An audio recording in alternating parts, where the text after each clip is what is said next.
నేను పంజాబ్లో లూధియానాలో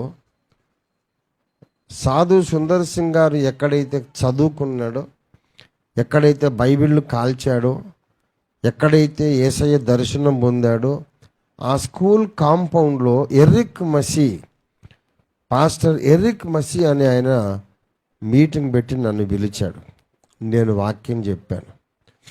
అదొక మధురానుభవం నాకు. ఇక్కడే బైబిల్ కాల్చాడు, ఇక్కడే చదువుకున్నాడు సాధు సుందర్ సింగ్ అని చూపించారు వాళ్ళు.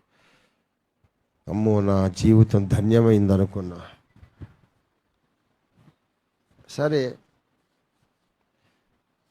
అప్పుడు మంచి యవ్వనంలో ఉన్నాను. ఇది 30 ఏళ్ల కిందటి సంగతి.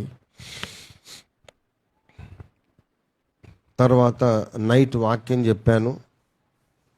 చెప్పిన తర్వాత ఎర్లీ మార్నింగ్ నెక్స్ట్ మార్నింగ్ లేచి వాకింగ్ బయలుదేరా. ఎక్కడికున్నా, ఏ దేశానికి వెళ్ళినా నేను వాకింగ్ చేస్తా.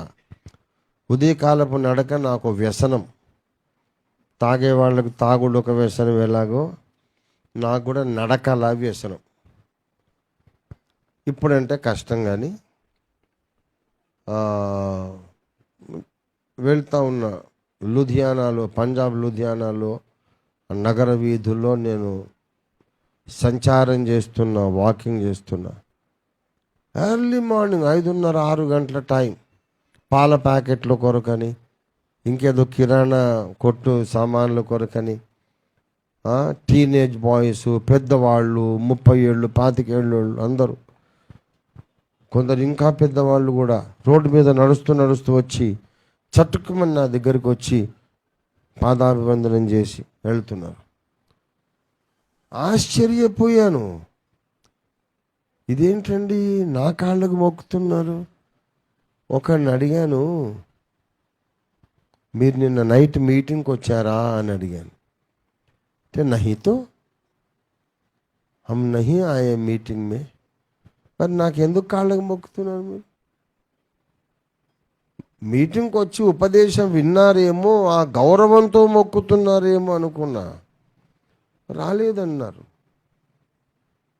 మరి మీరు ఎందుకండి నా కాళ్ళకు మొక్కుతున్నారంటే, देखिए दीवार पे शहर भर के आपके వాల్ పోస్టర్స్ है. మొత్తం గోడల మీద పట్టణము నిండా మీ వాల్ పోస్టర్స్ ఉన్నాయి. మీరు ధర్మోపదేశకులు, ధర్మ ప్రచారక్ హై ఆప్, ధర్మ ప్రచారకులు మీరు. మీరు ఎంత జ్ఞాని కాకపోతే ఇక్కడికి పిలుస్తారు మిమ్మల్ని. హైదరాబాద్, దక్కన్ హైదరాబాద్. అక్కడ వాళ్ళు దక్కన్ హైదరాబాద్ అంటారు దీన్ని. తెలుసా ఎందుకు దక్కన్ హైదరాబాద్ తెలుసా? వాళ్ళ పక్కనే ఒక 100 కిలోమీటర్లు పోతే పాకిస్తాన్లో ఒక హైదరాబాద్ ఉంది. పాకిస్తాన్లో ఒక హైదరాబాద్ ఉంది. అక్కడ పోయి హమ్ హైదరాబాద్ సే ఆయే అంటే కోన్సా హైదరాబాద్ అని అడుగుతారు.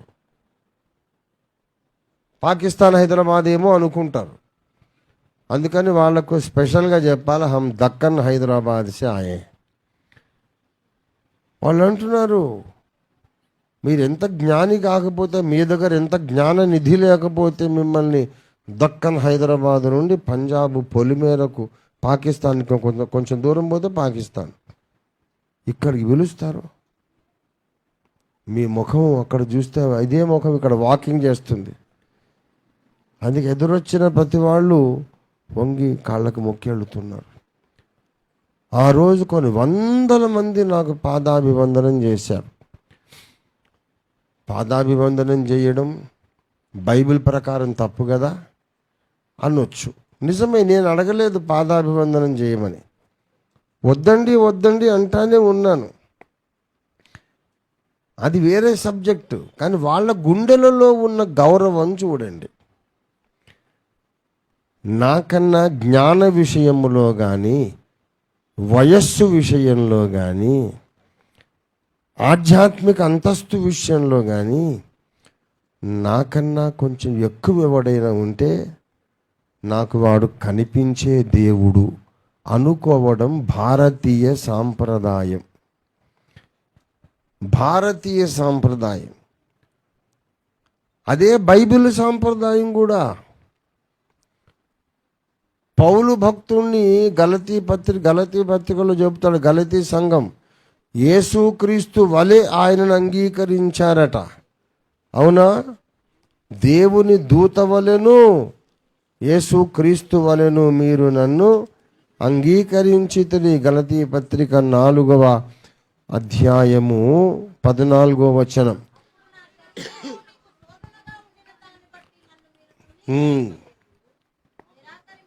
నిరాకరింపనైనను లేదు, దేవుని దూతను వలెను క్రీస్తు యేసును వలెను నన్ను. కాస్త నాకంటే భక్తిలో ఎదిగినవాడు, అభిషేకం అధికంగా కలిగినవాడు, జ్ఞాన సంపన్నుడు, వయస్సులో పెద్దవాడు ఎవడైనా సరే ఏదో ఒక విషయంలో నాకన్నా గొప్పవాడు అనుకుంటే వీడు నాకు కనిపించే దేవుడు అనే గౌరవం మన గుండెల్లో ఉండాలి. అటువంటి వాళ్ళు దేవుని చేత ఆశీర్వదింపబడతారు.